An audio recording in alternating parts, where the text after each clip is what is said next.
नमस्कार प्रिय विद्यार्थियों।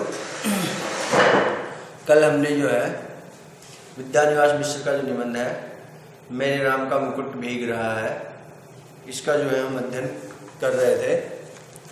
इसके जो हमने 4 पैराग्राफ पढ़े थे और 4 पैराग्राफ पढ़ने के बाद अंतिम जो पंक्तियां थी वो ये थी, क्योंकि जिसका आसरा असाधारण गंवार आदमी भी लगा सकता है, वे राम तो सदा निर्वासित ही रहेंगे और उसके राजपाट को संभालने वाले भारत अयोध्या के समीप रहते हुए भी उनसे भी अधिक निर्वासित रहेंगे। निर्वासित ही नहीं बल्कि एक काल कोठरी में बंद जलावनी की तरह दिन बिताएंगे। यहाँ तक जो है हमने अध्ययन किया था। इसके आगे हम देखते हैं। सोचते सोचते लगा कि इस देश की ही नहीं पूरे विश्व की एक कौशल्या है जो हर बारिश में बिसुर रही है। मेरे राम के भीजे मुकुटवा, मेरे राम का मुकुट भीग रहा होगा। मेरी संतान ऐश्वर्य की अधिकारिणी संतान वन में घूम रही है, उसका मुकुट उसका ऐश्वर्य भीग रहा है। देखिएगा विद्यानिवास मिश्र ने कहाँ से जो है निबंध को प्रारंभ किया था और कैसे जो है वो अपनी भावनाओं को प्रकट कर रहा, अपने भावों को प्रकट कर रहे हैं निबंध के माध्यम से। एक युवा उनका बेटा जो है चिरंजीव, वो जो है और एक उनकी मेहमान जो लड़की है वो संगीत का जो है कार्यक्रम देखने के लिए जाते हैं। तो उसकी जो व्याकुलता है, उस अपनी स्वयं की व्याकुलता, जब वो नहीं आते हैं बहुत देर तक, बारिश भी होती है, वो व्याकुलात होती है, उनकी पत्नी को भी जो है व्याकुलता होती है। तो उस व्याकुलता को, उस वेदना को, उस दर्द को, उस आकुलता को, उस व्याकुलता को उन्होंने राम के मुकुट के साथ जोड़ करके किस तरीके से, जैसे कौशल्या को भी वो जो है दुखी दिखा रहे हैं, कौशल्या को भी वो दुखी दिखा रहे हैं। यानी स्वयं के बेचैन होने की जो स्थिति है, स्वयं के दुख पाने की जो स्थिति है, स्वयं की जो पीड़ा पाने की स्थिति है, उस स्वयं की दुख और पीड़ा को वो राम के माध्यम से जो है अभिव्यक्त कर रहे हैं इस निबंध के अंदर। तो सोचते सोचते लगा कि इस देश की ही नहीं पूरे विश्व की एक कौशल्या है जो हर बारिश में बिसुर रही है। मेरे राम के भीजे मुकुटवा, मेरे राम का मुकुट भीग रहा होगा। मेरी संतान ऐश्वर्य की अधिकारिणी संतान वन में घूम रही है, उसका मुकुट उसका ऐश्वर्य भीग रहा है। मेरे राम कब घर लौटेंगे, मेरे राम के सेवक का दुपट्टा भीग रहा है, मेरे राम के सेवक का दुपट्टा भीग रहा है। यानी वो अपने बेटे की जो कल्पनाएं थी, उन कल्पनाओं को रूपांतरित करके या प्रारूप के रूप में या प्रतीक के रूप में वो यहाँ पे प्रकट कर रहे हैं। उन भावनाओं को इन राम की भावनाओं के साथ जो है जोड़ करके अपनी भावनाओं को प्रकट कर रहे हैं। पहरुए का कमरबंद भीग रहा है, उसका जागरण भीग रहा है। मेरे राम की सहचारिणी सीता का सिंदूर भीग रहा है, उसका अखंड सौभाग्य भीग रहा है। मैं कैसे धीरज करूं, मैं कैसे धीरज करूं। यानी बेटे की व्याकुलता में वो जो है इतने अधीर हो जाते हैं। निबंध के प्रारंभ में भी उन्होंने कहा था कि मैं जो है छोटी छोटी बात को लेकर के कभी इतना अधिक का व्याकुल हो जाता हूँ, जिससे एक जो है ना अलग ही तनाव व्याप्त हो जाता है। तो मैं कैसे धीरज धरूं। मनुष्य की सनातन नियति से एकदम आतंकित हो उठा ऐश्वर्य और निर्वासन दोनों साथ साथ चलते हैं। जिसे ऐश्वर्य सौंपा जाने को है उसकी निर्वासन पहले से बधा है। जिन लोगों के बीच रहता हूँ वे सभी मंगल नाना के नाती हैं, वे मुद मंगल में ही रहना चाहते हैं। मेरे जैसे आदमी को वे निराशावादी समझकर बिरादरी से बाहर ही रखते हैं। डर लगता रहता है कि कहीं उड़कर उन्हें भी दुख न लग जाए, पर मैं ऐसे इस मंगल कामनाओं के पीछे से झांकती ही दुर्निविकार शंकाकुल आंखों में झांकता हूँ तो मंगल का सारा उत्साह फीका पड़ जाता है। और वंदरवार न दिखकर बटोरी हुई रस्सी की शक्ल में कुंडली मारे नागिन दिखती है। मंगल घट ओढ़ाई हुई अध फूटी घघरी दिखता है। उत्सव की रोशनी का तामझाम धुएं की गांठों का अंबार दिखता है। और मंगलवार डेरा उखाड़ने वाले अंतिम का दरबार की मुसास में बजकर एक बारगी बंद हो जाता है। लागती अवध भयावह भारी, मानव काल रात अंधियारी, घोर जंतु समपुर नर नारी, डर पही एक निहारी। घर मशान परिजन जनुभूता, सुत हित मित मनहु जमदूता। बागन बिटिप बेली कुमिलाही, सरित सरोवर देख न जाई। यानी कवि की जो भाव है, कैसे जो है अयोध्या के निवासी हैं वो कैसे जो है दुख झेलते हैं, पीड़ा झेलते हैं। कैसे जो है मंगलमय प्रभात की कल्पना की थी और कैसी अंधेरी काल रात्रि आ गई। एक दूसरे को देखने से डर लगता है, एक दूसरे को देखने से डर लगता है। मैंने पहले भी बताया था कल के व्याख्यान में, कल जब हमने पढ़ा था कि निबंधकार के द्वारा इसमें वर्तमान समाज की जो स्थिति है कि वर्तमान समाज में नारी जो है या लड़की जो है वो कहीं सुरक्षित नहीं है। उन्हीं भावों से संबंधित ये भाव भी प्रकट किए हैं। यानी उनके मन में जो आशंका व्याप्त है कि एक मेहमान लड़की है, उसके साथ कोई अनहोनी घटना घट जाए। घर स्मशान हो गया है, अपने ही लोग भूत प्रेत बन गए, पेड़ सूख गए, लताएं कुमला गई हैं।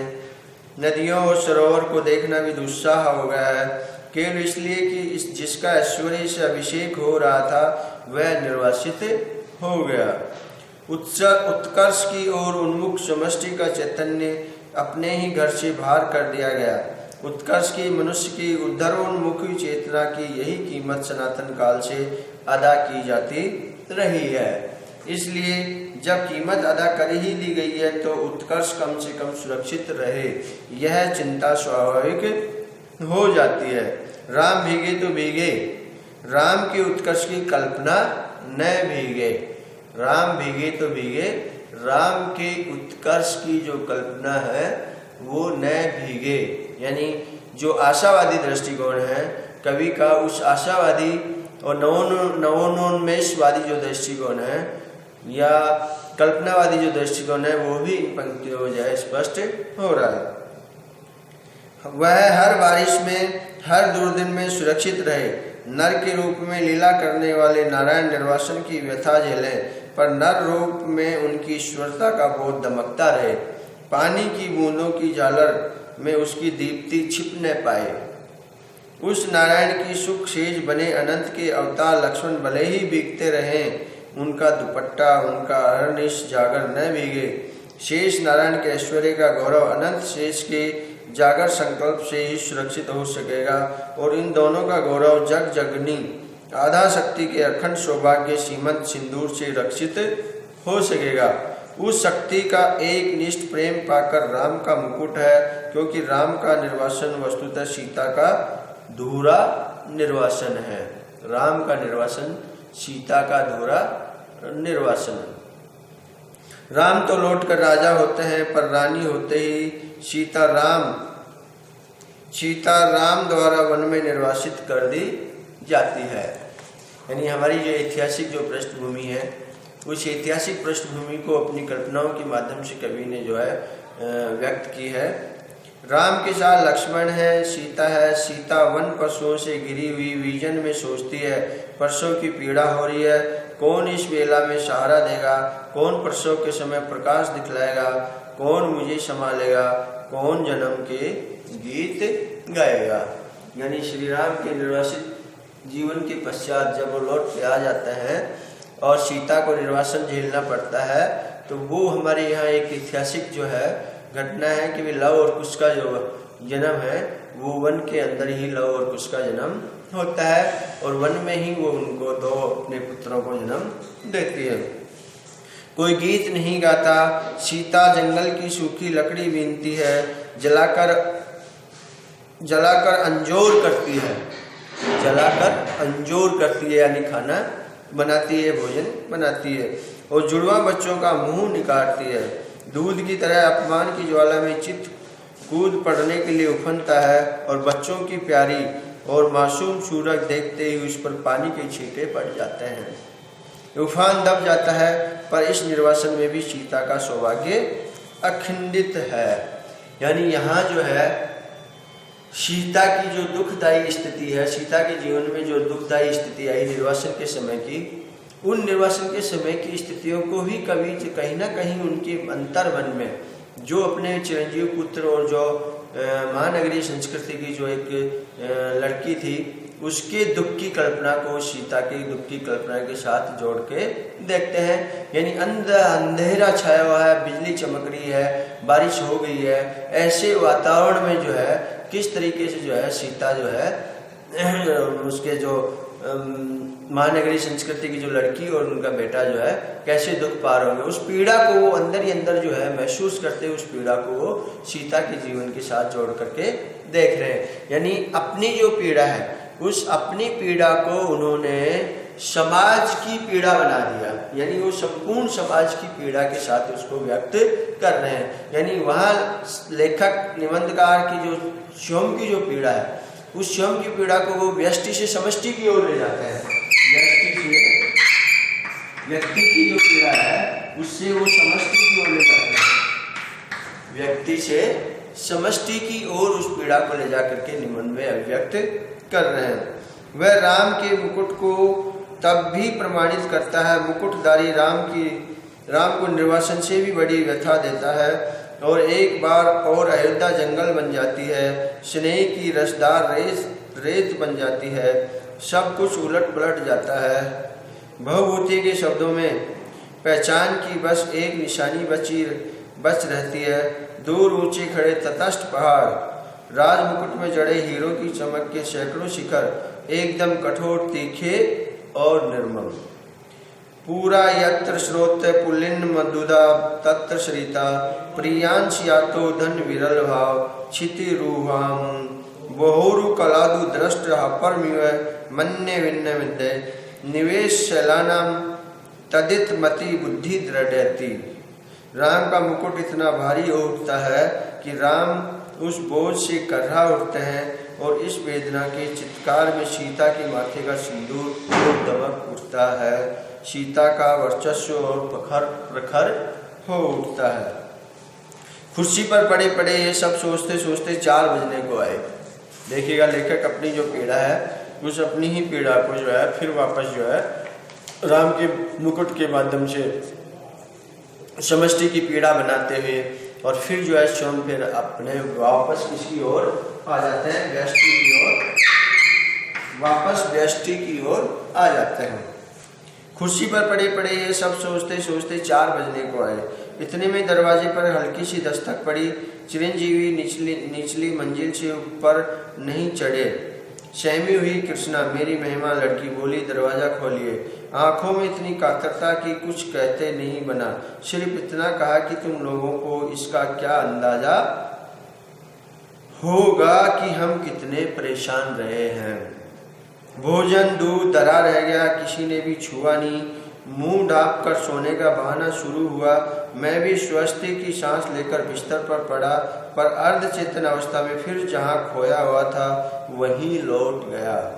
अपने लड़के घर लौट आए, बारिश से नहीं संगीत से भीग कर। मेरी दादी नानी के गीतों के राम लखन और सीता अभी भी वन वन भीग रहे हैं। तेज बारिश में पेड़ की छाया और दुखद हो जाती है। पेड़ की हर पत्ती से टप टप बूंदें पड़ने लगती हैं। तने पर टिके तो उसकी हर नस नस में अपलावित होकर पीठ गलाने लगती है। जाने कब से मेरे राम भीग रहे हैं और बादल है कि मूसलाधार डरकाए चले जा रहे हैं। इतने में मन में एक चोर धीरे से फुसफुसाता है, राम तुम्हारे कब से हुए? तुम जिसकी बुनाहट पहचान में नहीं आती, जिसकी व्यक्तित्व के ताने बाने तार तार होकर अलग हो गए, तुम्हारे कहे जाने वाले कोई भी हो सकते हैं कि वह तुम कह रहे हो मेरे राम। और चोर की बात सच लगती है। मन कितना बटा हुआ है, मन चाही और अनचाही दोनों तरह की 1000 चीज़ों में। दूसरे कुछ पतिताएं भी हैं, पर अपने ही भीतर प्रतीति नहीं होती कि मैं किसी का हूँ या कोई मेरा है। पर दूसरे और यह भी सोचता हूँ कि क्या बार बार विचित्र से मन में अकारण चिंता किसी के लिए होती है। वह चिंता क्या पराये के लिए होती है? क्या वह क्या कुछ भी अपना नहीं है, फिर इस अनमनेपन में ही मेरा क्या। राम अपनाने के लिए हाथ नहीं बढ़ाते आए हैं, क्या न कुछ होना है और न कुछ बनना ही अपनाने की उनकी बड़ी हुई शर्त नहीं है। लेखक जो है इस प्रकार से इस निबंध में जो है अपनी जो वेदना है, अपनी जो पीड़ा है उसको व्यक्त करते हैं और उसको अपनी पीड़ा को समष्टि की पीड़ा बनाते हैं। थैंक यू मित्रों, धन्यवाद।